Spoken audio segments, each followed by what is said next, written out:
Hey, you are listening to Hourglass Cinema, a variety show from Victims and Villains, the nonprofit that educates and engages individuals on mental health awareness and suicide prevention through pop culture.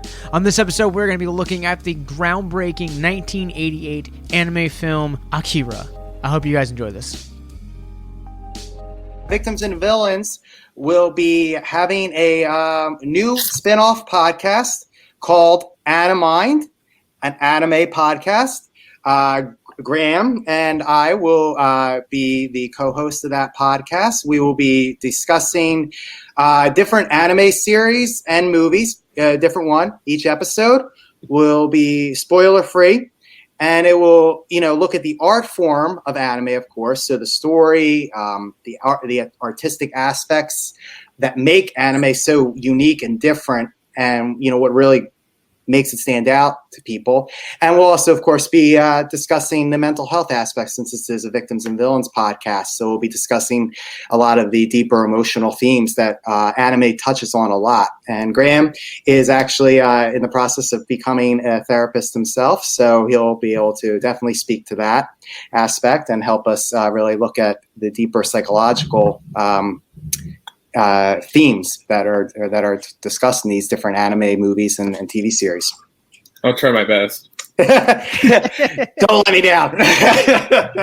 No pressure. Yeah. Well, now you've placed that pressure on him, so now the audience is expecting him to. I know. Right now he has to spend extra hours studying and going through all these books. So get to it. Contact my professors, hey, help me out here. Yeah, right. Chop. You start putting in the hours. So yeah, that will be premiering on the week of November 8th, if I'm correct with that, right? Yes, so it'll be premiering November 8th, and much like our friends over at Collateral Cinema and Collateral Gaming, this will be, unlike our other podcast, this is going to be a seasonal thing. So you guys can join us for that. But this is kind of like the backdoor pilot inaugural episode to that. I am not going to lie, I know diddly squat when it comes to this thing. I am super intimidated to be here with you guys tonight. Well, one of the nice aspects of this series, Animind, that we're launching, is that it's both for hardcore anime fans, weebs, whatever you want to call yourselves, and it's also for people who, like Josh, might be interested in anime but don't know a lot about it. Because I actually have not had that much experience with anime. Akira was probably the second or third anime I've seen for this episode. So I don't have a lot of experience. I've always been intrigued by it. I've always had people suggest it to me. I've always kind of been around people who are into anime and huge anime fans, so I kind of got peripheral glimpses of it. And this is my chance now to kind of dive in and really explore that world fully.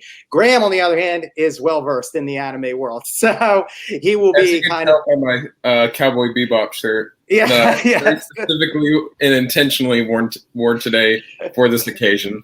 Very nice. Which also is very timely, given that we got our first images from the Netflix live action show as well. So that partially inspired me for that. The universe is lining up. We're launching an anime podcast to paste Cowboy Bebop's first images. Netflix has been in contact with us, so we're in the know on this. We timed this right. We have contacts with Netflix. So if you're not fully versed in anime, don't be intimidated by this series. We're not going to be. I'm new to it too, so you can kind of vicariously live through me as I get introduced to anime through the experiences of more well-versed people. So the reason that I bring up why I am such a so naive to this is because I'm curious about what got you guys specifically drawn into the genre of anime. Graham, I'll let you go first on that. All right, so I was really young when I got into it. The woman who was basically my aunt in everything except, biology, I guess. She was the wife of my dad's best friend of now over 30 years, 35 years probably. And she's been around my whole life. is actually Japanese. And when they would come over, or we would be at their house, she had all the Studio Ghibli movies from when she was watching them growing up, and then she would still follow them up to that point. And she would turn on a lot of them or let us borrow copies of them. And I think, the very first one that we watched was, can't remember how old I was, maybe 8, but it was My Neighbor Totoro, which is one of the most well-known of the Studio Ghiblis. And he's kind of their flagship mascot, since it was, I think, their second or third movie to come out, because the first one to come out was Castle in the Sky, and then I think that Totoro came out in late 80s alongside Grave of the Fireflies as a double feature. So you got the happy one, then you got the sad one, but I think the sad one came first, so it's like, don't cry, don't cry. We got this big friendly cat rabbit thing. It kind of took on a life of his own as like the face of the company. But that was a big part of me getting into it, was just being introduced so early on. And then there's a library that I would go to, and they just had a whole manga section. And I don't know what titles specifically drew me, but of course I had heard of some, like the other kids at school talking about like Dragon Ball Z, and I didn't have cable, so I had to kind of read the manga on my own. But like they had that, and I read that, and then there was like Yu Yu Hakusho, and I think I discovered that like without any recommendation. But from there, it was all just kind of like, I just got into it. I found some titles on my own, like I said, and then I just kind of began meeting other like-minded people through that who are like, oh, hey, have you checked this out? Have you checked this out? Like the library would have events sometimes where they would show some anime. I remember they showed one of the Yu Yu Hakusho movies, and then the Ghost in the Shell TV series. And the movie might be something that we talk about later. We've discussed maybe doing that. Mm-hmm. But that was how I kind of got my foothold into it, and I'm still in the field. The field that makes it sound a little professional. I'm still interested in it today, and I still like actively keep up with it. Man, so like Ghost in the Shell is kind of where like it's like where I live and die with when it comes to anime.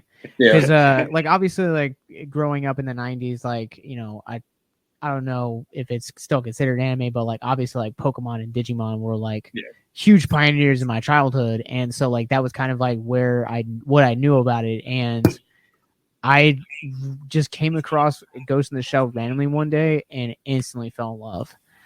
It's one of my top 10 favorite movies of all time. I read the manga at least once a year. So I truly do like have soft spots for this genre. It's just never something I got into. But Matt, this is something new recently for you. What about you, man?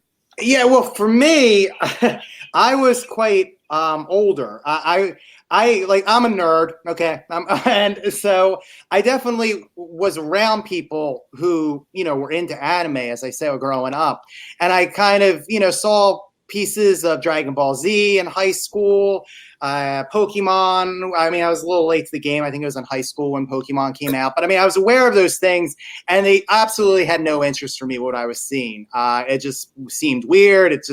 And I kind of ignored it and had no interest in anime. I went to college, and my roommate in college, who was actually one of the actors in Fierce Tribulation, if anyone actually heard that play, so we still keep in touch. But he would put on Adult Swim at night. And so while I'm getting ready for bed, he would have Adult Swim just in the background while he was on his computer. And so as I'm kind of doing my thing, finishing up the day, I would just get sucked into these things on these animes on Adult Swim. I mean, Inuyasha just completely mesmerized me. I don't know. I mean, I could go on and on and talk about that for a while, but that was my big gateway, I guess, Inuyasha. But I mean, there were other episodes. Case Closed, I think, was on there. That just blew me away. I was like, this is so cool concept. A kid who, sedates people to like pretend to be them to reveal the mystery at the end. I watched I forget the name of it. Now it's escaping me. I think The Big O it's called, where they were talking existential, like what it means to be exist and alive. And it was just so I just saw so many deep themes and concepts being discussed and done through storytelling.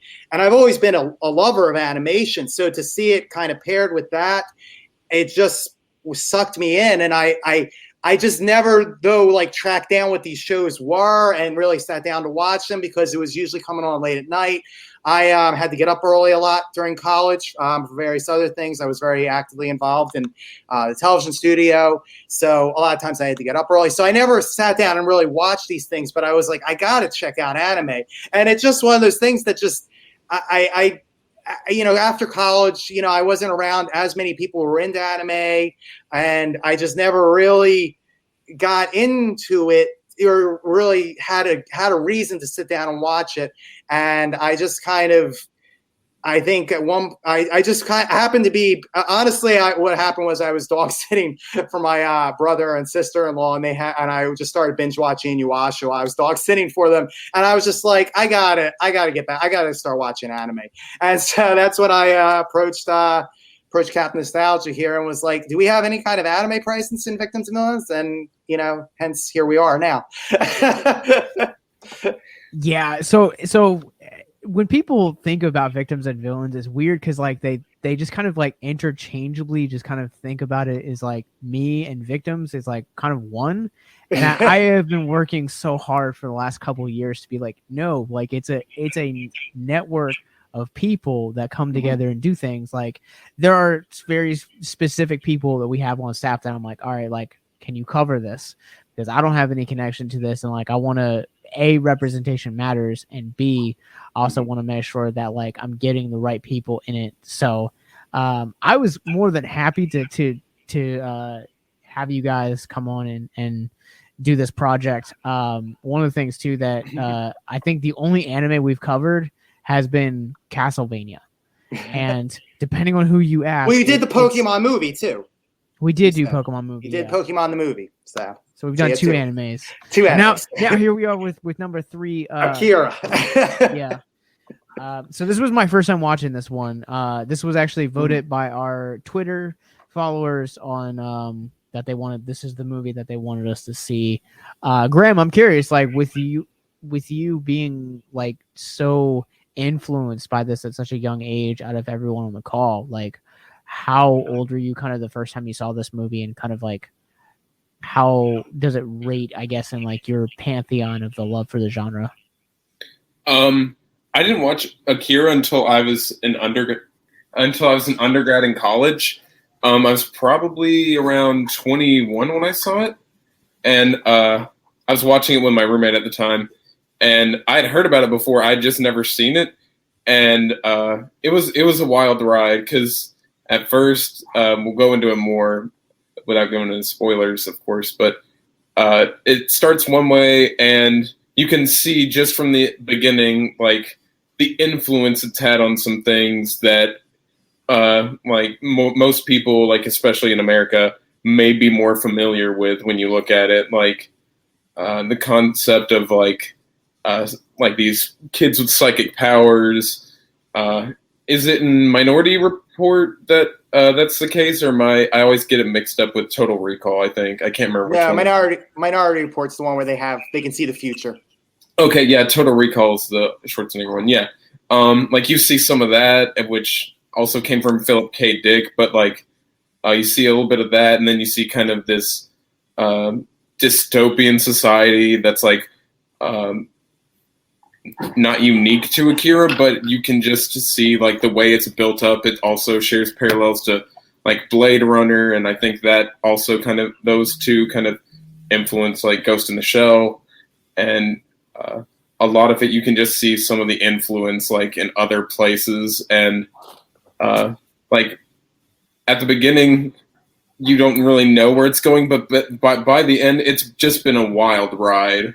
Like it just, those kind of stories for some reason I'm really drawn to, where it kind of starts on a smaller scale, and then by the end it's just ballooned into something like crazy and like a little surreal almost in a way. Like I remember the first time I saw it, like towards the end, I was just like, what is going on? Like this is insane. But it's so that in and of itself is really up there. And the secondary main character, Tetsuo, is one of my favorite fictional characters of all time, I would say. With the cape and the weird hand he has, or the weird arm. I know there's a fighting game that got in trouble for basically just inserting that character in there, and it was the King of Fighters series, and they had a character with the tattered cape and the weird artificial arm that would kind of extend and morph and stuff. And then in the next game in the series, the Akira studio was like, "Hey, yeah, I'm gonna need you to take him out." But yeah, it's very influential, and it's personally something I really like. So yeah, that's my kind of personal experience with Akira. There is this might be kind of like a weird, on the subject of influence, this might be kind of like a weird thing to kind of draw from it, but one of the most iconic scenes, at least in my opinion, from Batman the Animated Series, which is released shortly after this, is the introduction of Matt Fagan, I think is how you say his name. But he's one of, I think he's the second Clayman, or Clayface, sorry. And one of how they end his 2-part episode is kind of he's going through all of his famous characters that he's played over the years. And the way that this movie ends feels very reminiscent of the animation style. And kind of to note, the dystopian kind of thing, it felt like it could exist in the same world as Ghost in the Shell. And I know that's kind of my soft spot for the genre. I'm an apologist. I'll throw it out there. But you can definitely kind of see how this has influenced other mediums or other IPs going forward. Yeah. And Batman Animated Series was one of my favorite shows of all time, probably still is. And that's I think why I'm so drawn to animation that really takes that to the next level, takes the medium to the next level, and really delves into a lot of deep character, in-depth character analysis and a lot of deep characters with a lot of emotions. I feel like this movie is just so bonkers, yes. Graham said.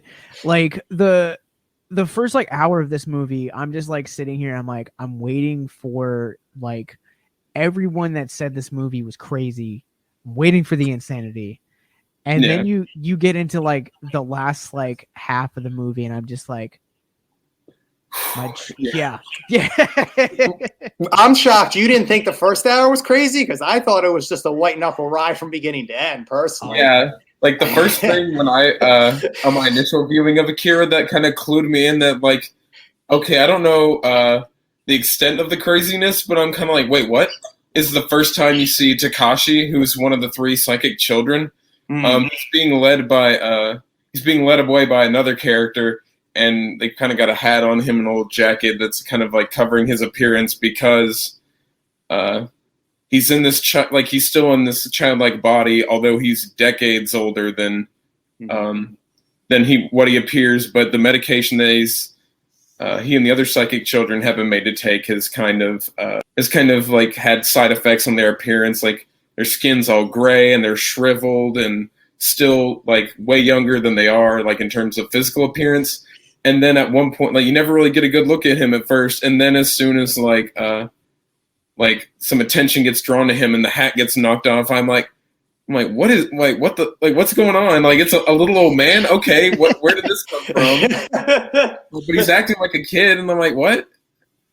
And then when Tetsuo, when he appears on the interstate, when Tetsuo and Kaneda are kind of having their fight with the other biker gang, and then kind of where that leads in terms of kind of Tetsuo's character progression. I'm when they talk at the hospital about kind of what happened there, I'm kind of wait, hold on, what? I remember I had to ask my roommate, I'm wait, did I hear that right? Or I'm hold on, so this is what they were saying about Tetsuo based on his interaction with the kid. I'm like, wait, okay, this is going somewhere a little weird. For me, I think it was if I remember correctly, because it's been a couple weeks since I've seen it. I did watch it for this episode, but it was a couple weeks ago when it was first declared the winner of our poll. I think, like, in the first 20 minutes, like you said, you see one of the espers, I think they're called, the kids with the string. Yeah, you see one of the espers. A dog gets shot, which is in the Western world not very popular. You don't usually see, an animal, especially a dog, get killed. And I think a motorcycle basically flies through the window of a restaurant and literally like the front wheel hits the guy's head who's sitting in the restaurant and just basically decapitates him. And this is just in the midst of a whole biker gang war that they're doing on the street. But this is just the scene and I'm just like, oh my God, like I just realized that this like just went to a whole nother level than anything I've really recalled seeing in the West, at least animation style. Yeah, like when I was rewatching it for this episode a few days ago, I don't remember if it ended up decapitating him, but yeah, it just flies through the window and it very clearly hits the dude in the head, and he's very clearly dead. He's very clearly dead. Whatever happens to him. And that dog, like, it wasn't just like a bloodless little shot. The guy takes several shots at him, and just blood explodes, and like you feel the weight of the dog just crash on like the car. Yeah, I'm a dog lover, so I mean I could not have watched that if that was real life. So am I, as you could tell from my dog. But yeah, and then the part that I remember very vividly stuck out to me, where I was kind of like, oh, this isn't like not necessarily a kids thing, but this isn't like a young guy show or movie. In terms of anime, is especially when the guy who's guiding Takashi the Esper, like through the crowd where some riots are going on, and then he's cornered by some like officers with guns, and they just mow him down, and it makes me think of the scene in RoboCop when the Ed 209 just blows away that one guy. Like it's not just like bam, bam, bam. It like you see that shredding him, like, and I'm like, oh wow, that threw me off.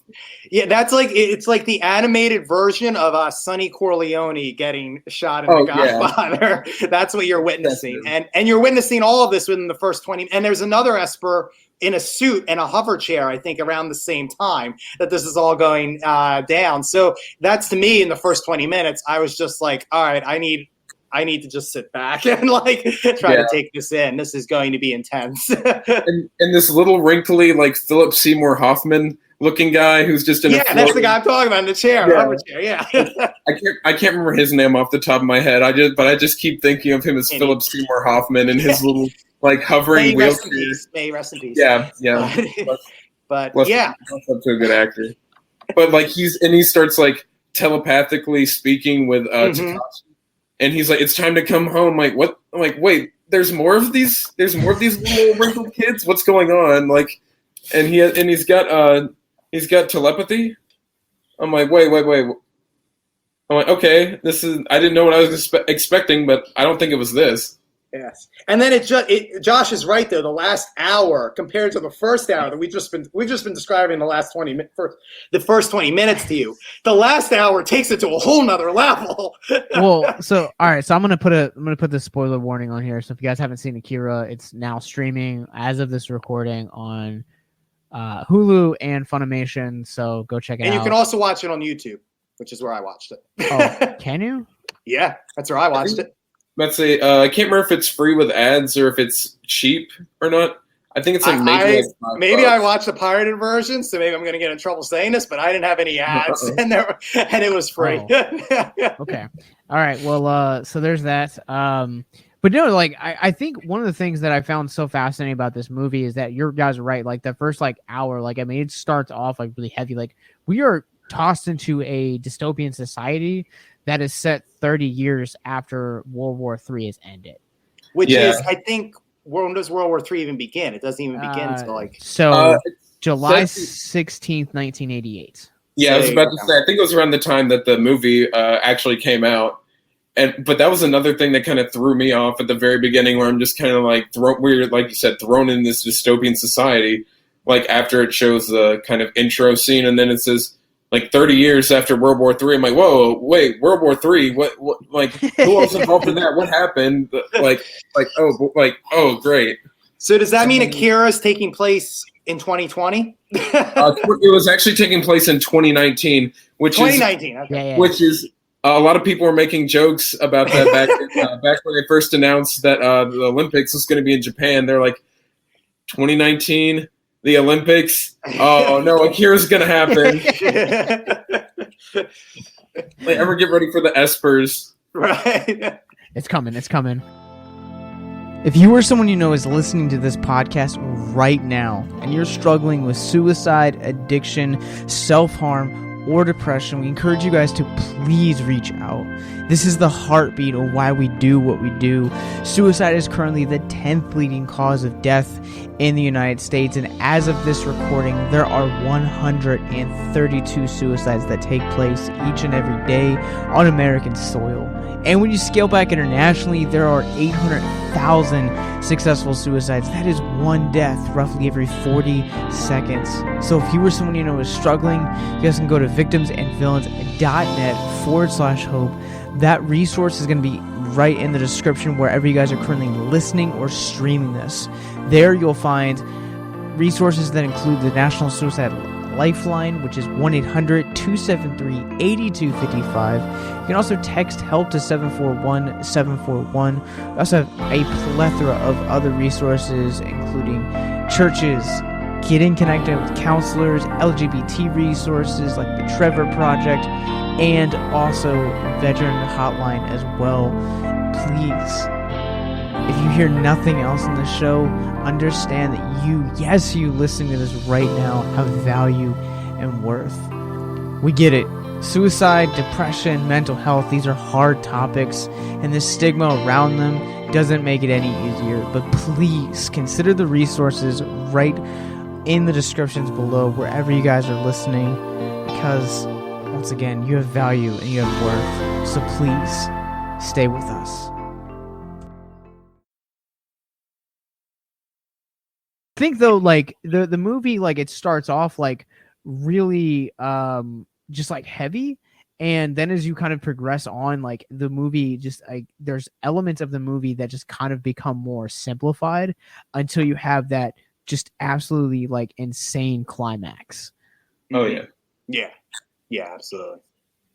Yeah. I mean, but I think it's, I mean, just to describe this to people who haven't seen it, I mean, in movies, there's usually like a downtime where, you know, you catch your breath and there's a lot of dialogue. There's not a lot of this in this movie. It's pretty much violence and destruction. And I mean, there's some quieter, I mean, there's the one scene where the military goes to Akira's resting place. I don't want to get into spoilers yet, but I mean, I've already put the spoiler you put spoiler warning. There, okay, I'm sorry, I forgot about that. All right, so basically, Akira is this, you know, is a person that's been dissected, and they keep the remains. He's the fourth Esper. Yeah, the fourth Esper who reached basically God consciousness and blew up Tokyo and started World War III, but in the movie. And they they dissected him and they keep him frozen in secret in this lab. I mean, I think that's the most quietest scene we have is there's 5 minutes where the military goes to his like chamber. But I can't, other than that scene, I can't really remember any other scene where there isn't at least somebody punching somebody, you know, within a minute of, you know, each other. Or the quiet scenes that I'm thinking of, like quieter, I guess, because everything's just like crazy, like constantly something like Matt was saying. Like the part kind of after that Tetsuo goes to the hospital, and then the rest of the biker gang like gets arrested, and then like they're just kind of trying to weasel their way out of any involvement. They're like, oh, we were just going to go visit a family member in the hospital, and then these guys just showed up. Like, we're innocent.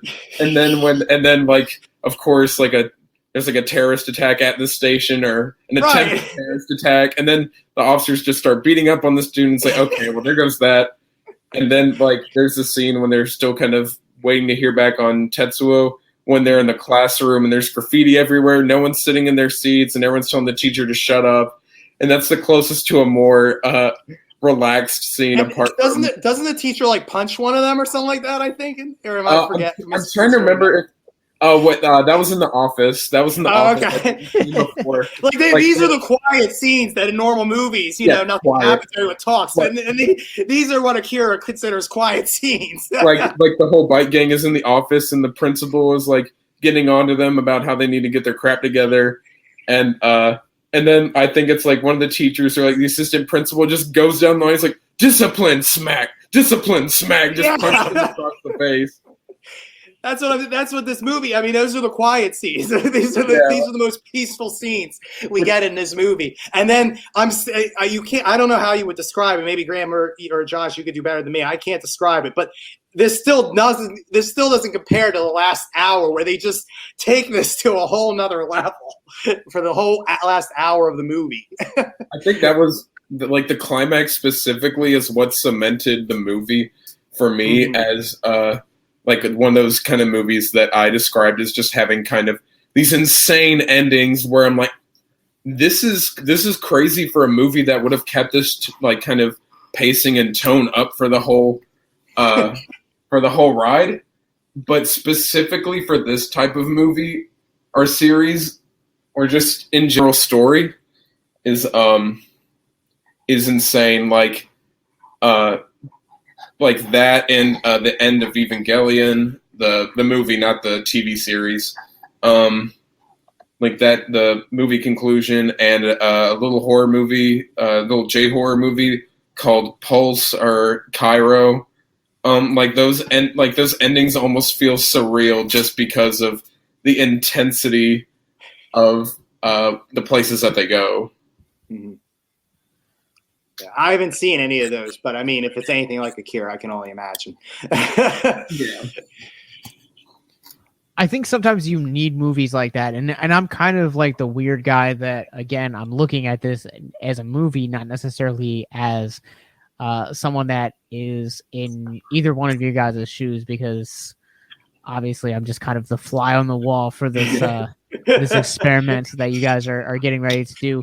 But I will say that, like, I feel like you look at movies like, I feel like Joker is another great example where it's specifically telling a heavier story. And Akira is kind of one of those movies that I feel like dares the audience to look inward and kind of like talk about, like, how do we view war? How do we view things like, the control for power? How do we view things in terms of politics?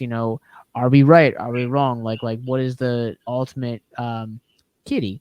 What is the ultimate thing for war, and kind of like where our stance on it is? And I think that's kind of where the film, for me, like really was, past the animation, past the insanity, like was the social commentary that this film really brought. Mm-hmm.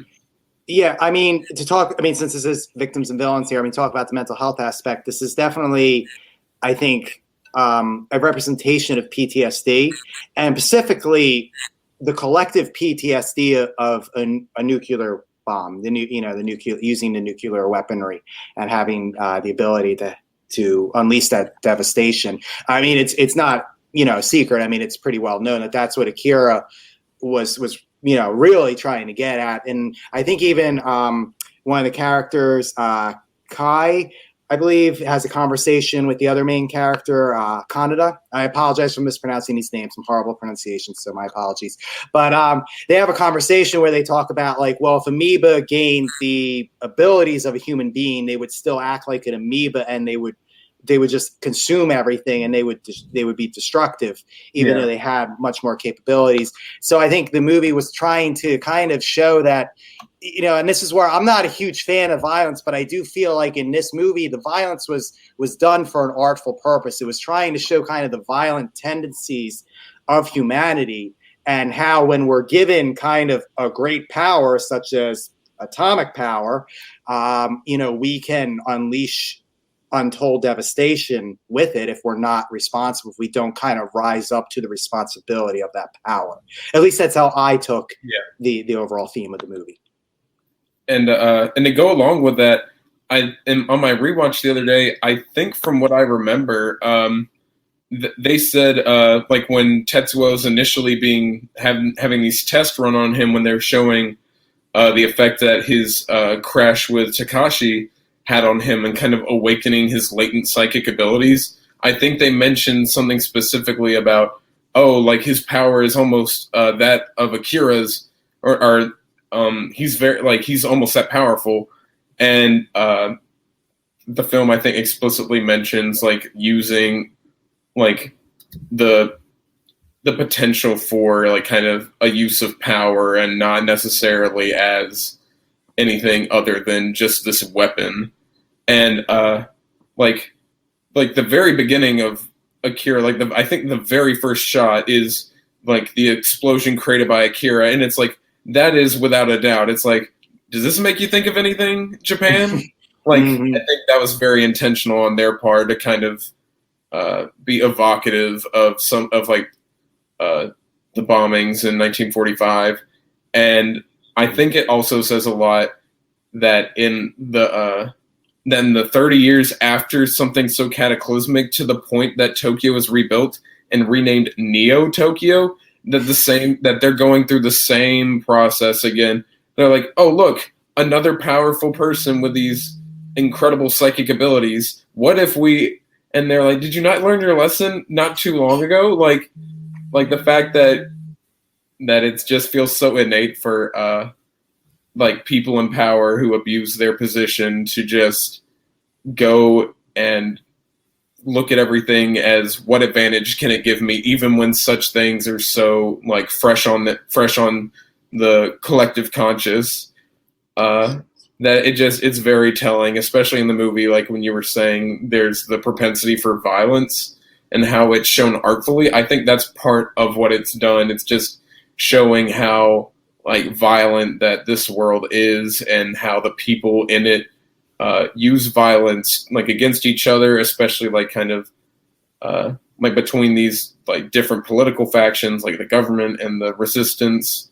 Like that, those are the most violent scenes in the movie, and then just how they kind of shape the image of this world as just a very violent place. Well, yeah, I mean, even Tetsuo, is secondary main character, I guess, depending on how you want to look at it, who gains these powers and ends up, spoiler, unleashing the destruction that we're talking about at the end. That's so astonishing.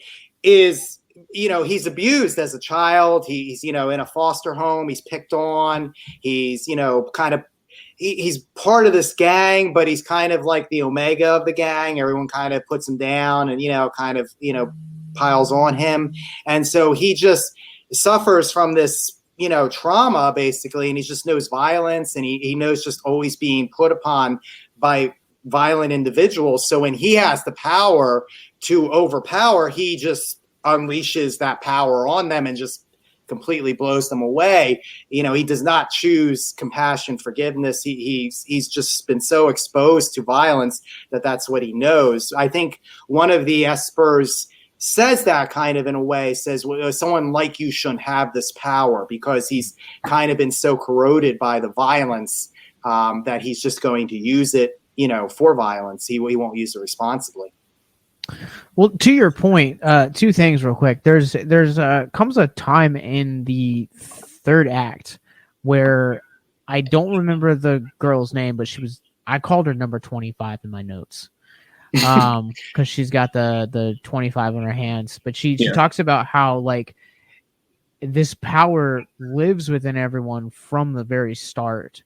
And when it's awakened, that it's up to kind of how those that it's awakened within, how they're going to react to it.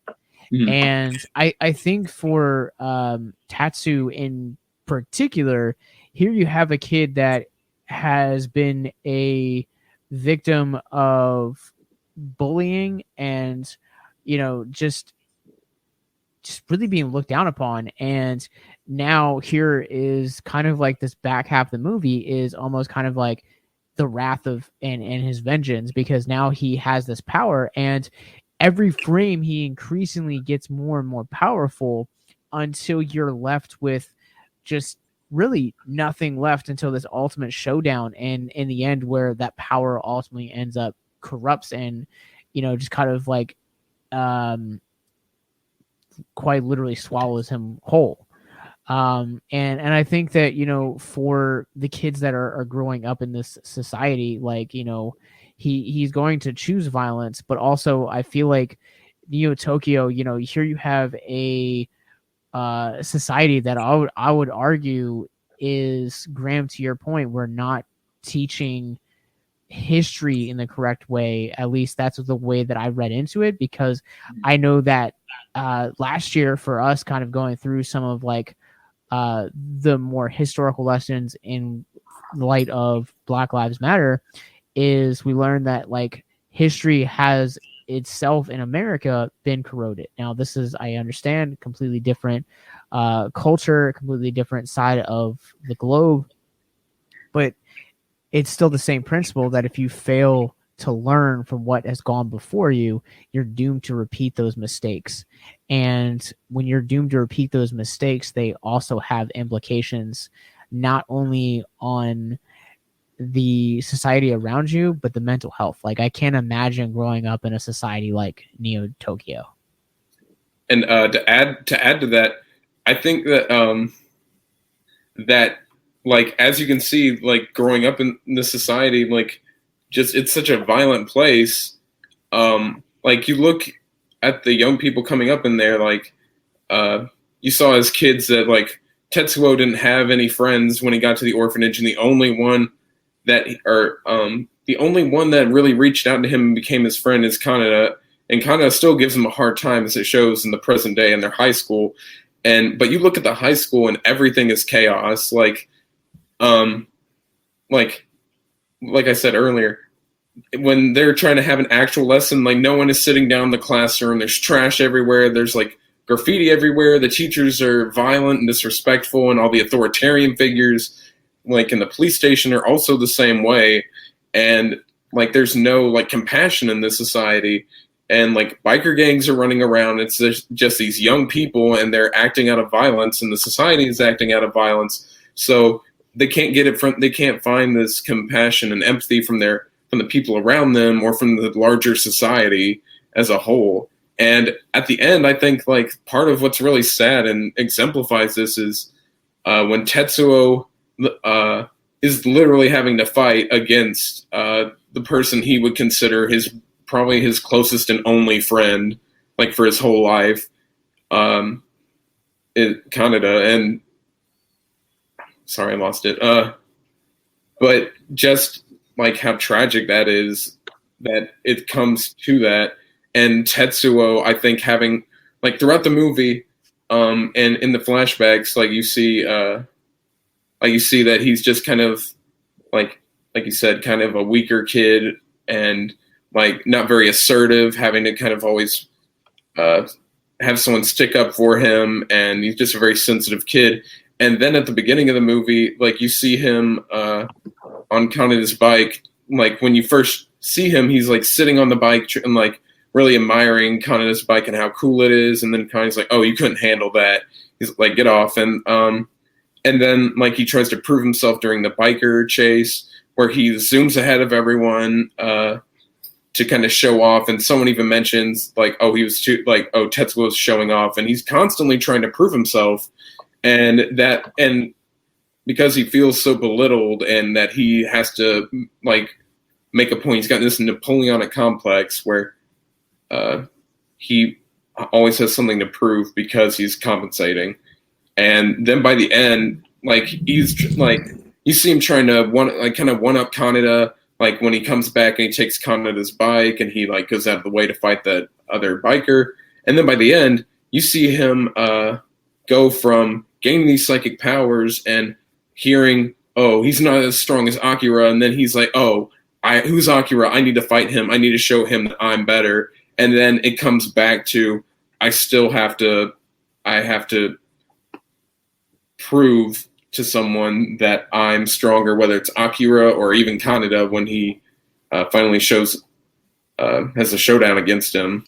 Yeah, and I think too, to speak to that, there's at the end when you're talking about when he has that final fight with Kaneda, he loses control of his body. Again, spoiler alert. He's losing control of his body because the power is too much for his body to really contain anymore. And he kind of morphs into a giant baby, which it seems weird at first. I will admit, at first time I saw it was weird. But you thought that was a baby?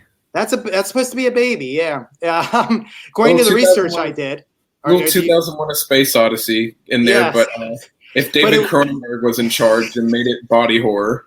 Okay. I mean, according to my research, it's supposed to be a baby, and that's what made sense to me when they said it was a baby, because I wasn't sure what I was looking at, honestly, first time I watched it. Because they said it's a baby because it's supposed to represent that's what Tetsuo really is. He's really this baby looking for love. He's really an infant who just is struggling in this world and wants to be taken care of, needs to be shown love and nurtured, and has not gotten it, and that's why he kind of lashes out. But I don't know. I mean, maybe I'm wrong with that interpretation. That made sense to me when I read it. No, I get that. That makes plenty of sense. And then kind of, I guess, kind of his transition from that to transcending to basically creating another universe where he is kind of the consciousness of this universe. That was like probably the most insane thing to me, like in terms of where the film goes, because it starts just dystopian society. There's psychic kids, and then like there's a scene right before that where like Tetsuo becomes this giant, grotesque, like pulsating flesh that vaguely resembles a baby, and Kaneda is shooting a gun that calls him is like shooting this gun at him, and there's a satellite strike to take Tetsuo out, and then he just transcends into like godhood basically and creates his own like universe. Like that was the thing that I thought was the craziest. But well, he supposedly transcends and to create his own universe because Akira, is that how the correct pronunciation? Akira shows up and creates a universe using Tetsuo, and that allows him to kind of transcend the hurt and all this human emotion basically, so he can actually receive his godhood basically and find peace. Wow. See, this is why you guys are here, to educate me, the non-anime guy, on what anime is all about, what this anime is saying. Now, I think that Matt, the way that both of you guys have kind of put it, the end and kind of the way that it's interpreted is that to Graham's point about how Tetsuo is constantly throughout the entire film like trying to prove himself and trying to really, it almost kind of feels like validate his worth and existence as a human is I feel like it's so relatable. And then you eventually are going to reach a point where like you could even say that kind of like his journey as a character kind of almost feels like, and this is kind of a darker way of putting it, like kind of feels like an allegory for suicide once you kind of reach that point, because you are quite literally you go back to the way that you came, for lack of a better word. And I think eventually like we have scientific evidence, and one of the things that, the reasons that I explained over the weekend that I got into mental health awareness is because, there's a part of someone that was close to me that committed suicide, and he committed suicide because of kind of having a lot of that rejection that Tetsuo goes through. And over time, your brain kind of almost builds that as its identity. Like, if everyone keeps saying this is what I am, then I must be this way.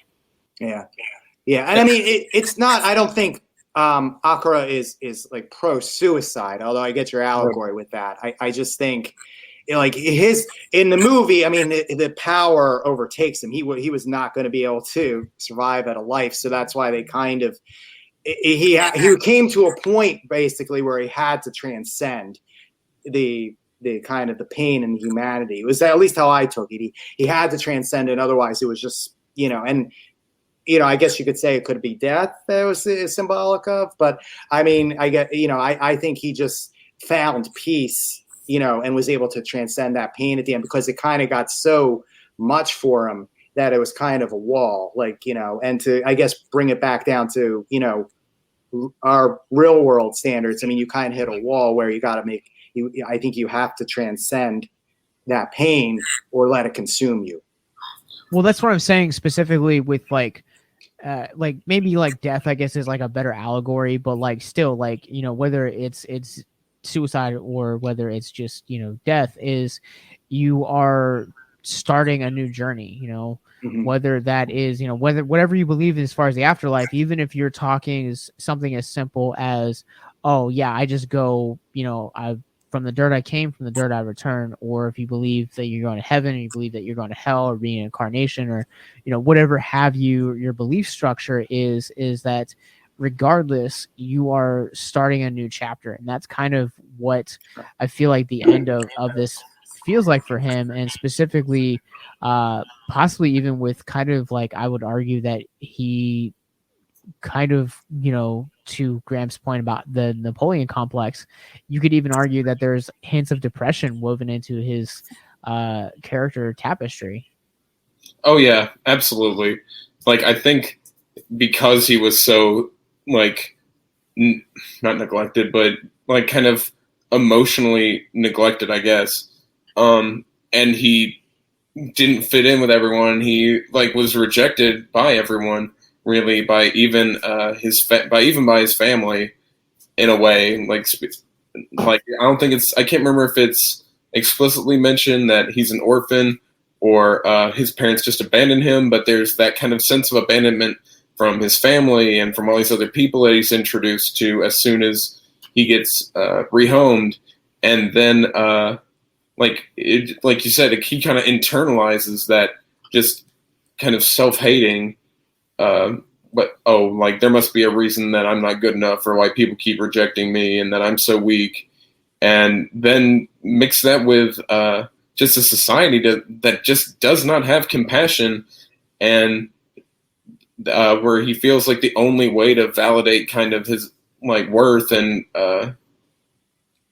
his worth as a person is through lashing out and aggression, and through this anger that you see, especially as his power begins to grow and he actually has an outlet for all this anger and rejection that he's been faced with throughout his whole life. And the only, I guess, kind of thing that's emotionally kind of kept him on the leash for so long, I think, is the spark of light in his life that has been Kaneda's friendship, because Kaneda is the one who initiates their friendship. And then that was at least 10 years before the movie started. And the fact that he's still with him today, even though he does kind of rib him a little bit, he still shows very much that he cares. When Tetsuo rides off ahead of the rest of the group, and when Tetsuo ends up in the hospital, and he comes to save Tetsuo when he and his girlfriend ride off and get attacked by the clown gang, that he is there for him, as much as he likes to talk tough. He is definitely there and cares very deeply for Tetsuo. But that is the only kind of bright point in his life. And then I think what makes it extra tragic is just seeing how it is driven to its complete opposite kind of point on the spectrum by the end of the movie, when they are forced to fight each other. How would you guys like to help us get mental health resources into schools, conventions, and other events? Well, now you can. Simply go to patreon.com/victims and villains for as little as $1 a month. You guys can help us get mental health resources into current and upcoming generations, educate and break down stigma surrounding mental health, suicide, and depression. And you get exclusive content that you can't get anywhere else. And you guys can tell us which Nicolas Cage movie you want us to cover, and we'll do it. All it takes to get started is to go to patreon.com/victims and villains, or simply click the link in the episode description wherever you guys are currently listening or streaming this episode. Pick your tier and get started today. Yes, it's that simple. So quickly select the tier that you want and help us get hope into the hands of the depressed and the suicidal today.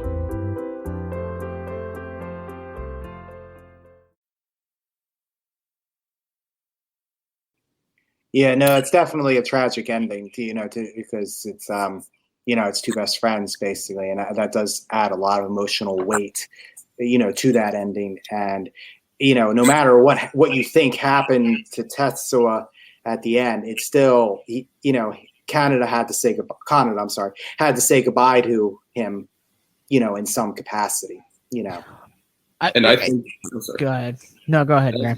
I meant to mention this earlier, but I think just the fact that he like transcended, kind of like what you were saying, is that's what finally brought him peace. Like his whole life was just filled with anger and rejection, and then when he transcends, like he only has one line after that, I think, where he just is like, "I am Tetsuo." Like he's away from everyone else, but he has just grown past, and he's been released from this just emotional pain that he's been through just constantly. I'm gonna jump in here to the chat.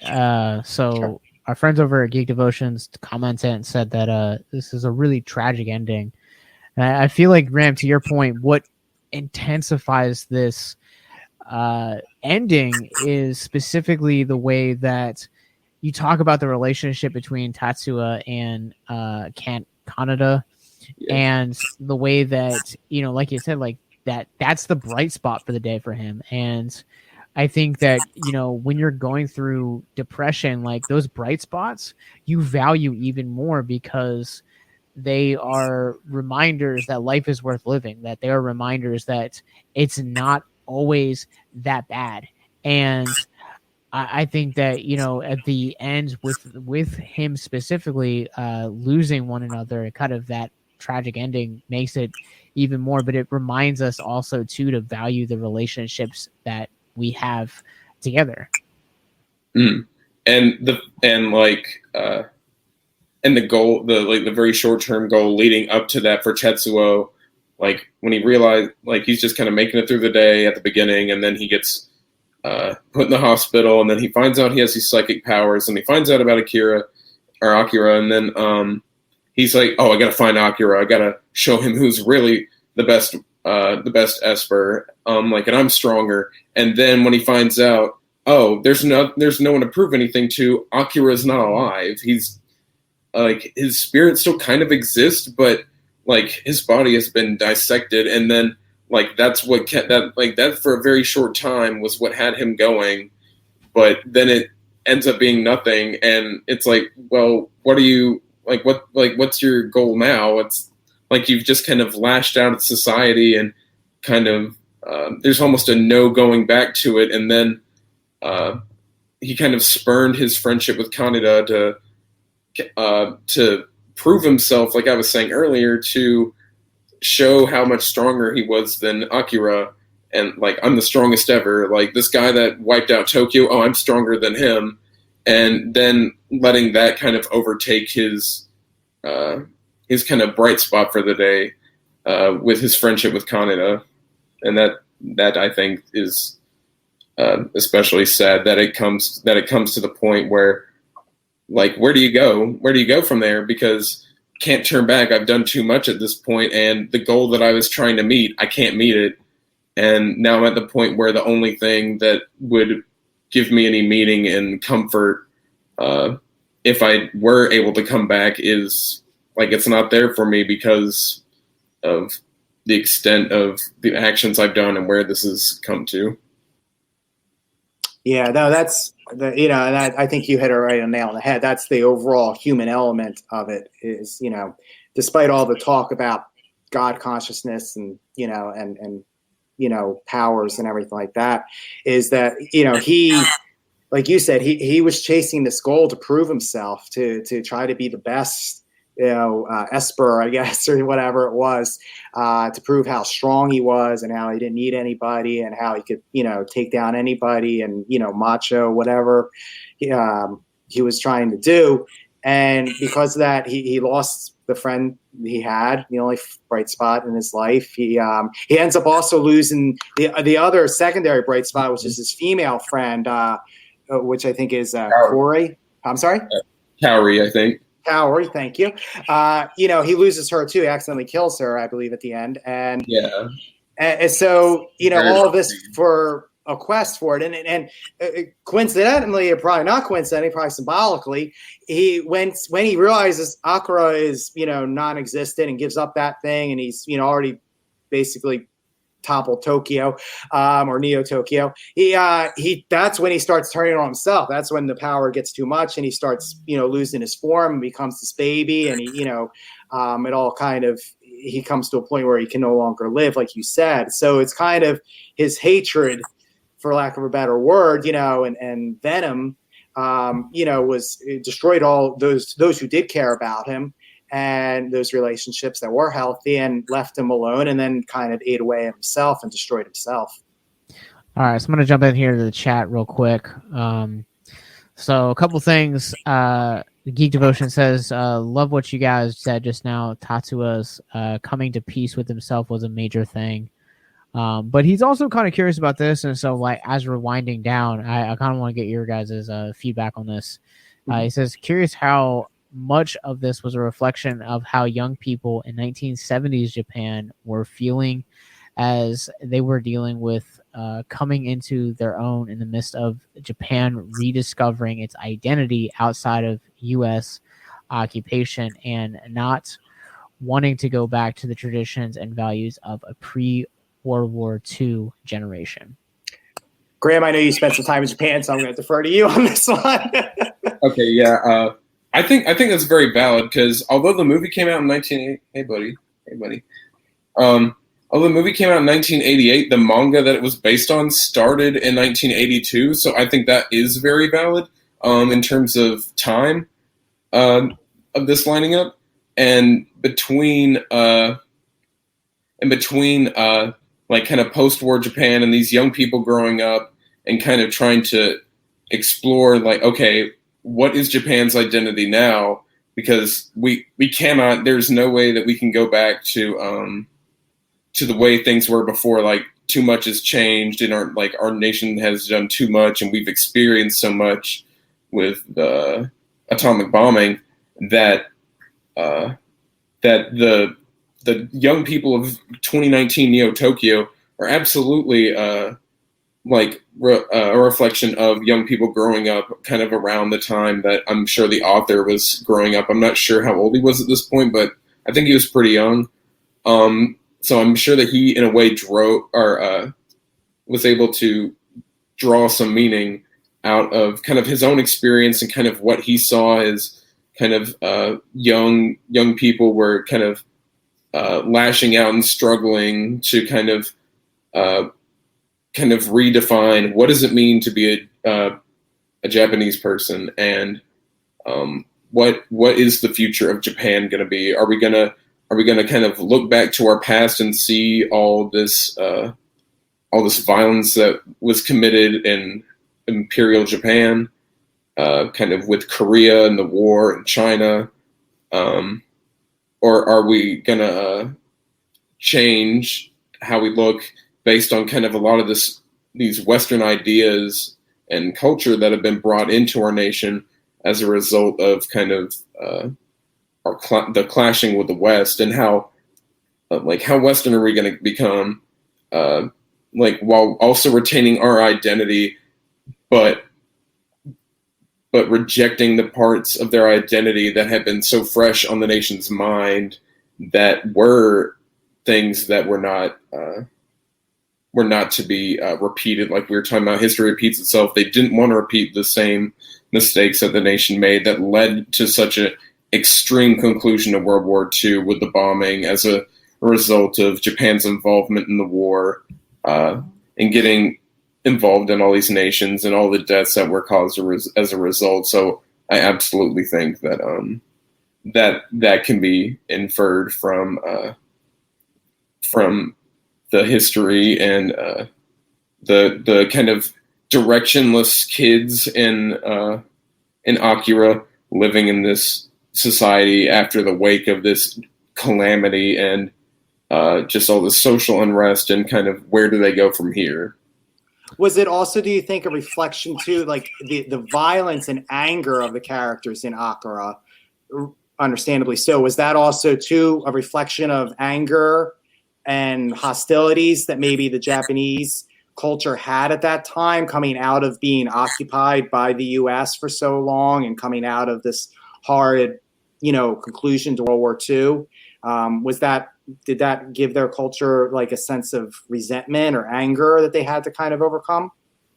I can't speak to it as someone who's not Japanese, and the Japanese people I know, I haven't really talked about that because that's still kind of a touchy subject, understandably. Yes, of course. But absolutely, I would say that it is not a stretch to say that there is a part of that, because the war we were dealt such a bad hand by the end of the war, by these Americans, and how so many people who weren't even actively a part of the war were punished and just kind of humiliated. And now they're here in our country, and we can't do anything about it. Like that makes sense to me, that there would be a lot of anger and resentment, and how that might be reflected in the characters that are that can have a case made that they are reflections of kind of post-war Japanese youth at the time. All right, so Geek Devotions says that Adama was born in 1954, so he probably would have been mid-20s when he started working on it, but grew up amid U.S. occupation. Yeah, so he would have really been kind of in that generation then. And then I'm sure his parents were young when he was born in 54, which is just under 10 years after the war had ended. So his parents, I'm sure, showed a lot of that resentment, and he saw that growing up, since he wasn't there right after the war, since he was born in 1954, and that kind of anger and resentment is still there, which slightly unrelated, but Godzilla, the original Godzilla movie, came out in 1954, and Godzilla is also a representation of just kind of the fears of the atomic bombing and the anger that Japan has felt, since he is literally a manifestation of the fears of the atomic bombing, like his atomic breath, and how his scales are meant very intentionally, as I've read by the creators, are meant to be evocative of the scars and burns caused by radiation. So so that ideology was still very fresh on the minds of Japan at that time. So I'm sure that he still experienced a lot of that, and then growing up into just this kind of lost generation of young people trying to kind of view their national identity and where to go. All right. Well, I think that is going to do it for us on this episode of Victims and Villains. So November 8th, you guys are going to get to hear Animine, an anime podcast, every Monday from November 8th until the end of the year, and then it will return hopefully some point next summer. But until then, where can people find you guys online? I can be found, if you search The Conjuring Pen, I can be found on Facebook, Instagram, and Twitter. And you can also check out my blog if you want to read some short stories that I've written. That's human1nature.blogspot.com. And the numeral one, by the way, human1nature.blogspot.com. Yeah, this has been really fun. I'm really looking forward to the next time we get to do this, and I'm hoping that I didn't ramble too much for the people listening, and that they were able to enjoy it. But if you guys want to follow me on Twitter, Instagram, you can find me on Twitter as Mad Shellfish or Mad Shellfish 2. And on Instagram, you can find me as Instagram. I like that. INSTAGRAHAMPUGH. That's so great. I love that. Yeah, that's awesome. I was recently listening to a podcast, and the guy like gave his Twitter account, and his Twitter was Adam_not Sandler. So I just thought that was so great. You guys can find me. I am at Captain Nostalgia on Instagram and Letterboxd, and I'm also Gent Ghostface on TikTok as well. You guys can find all of more podcasts like this and all of our social media at victimsandvillains.net, where you guys can find other podcasts like this, both audio and video. You guys can find movie reviews and, most importantly, our mental health resource library. Thank you guys for hanging out with us tonight to talk about Akira. Thank you, guys.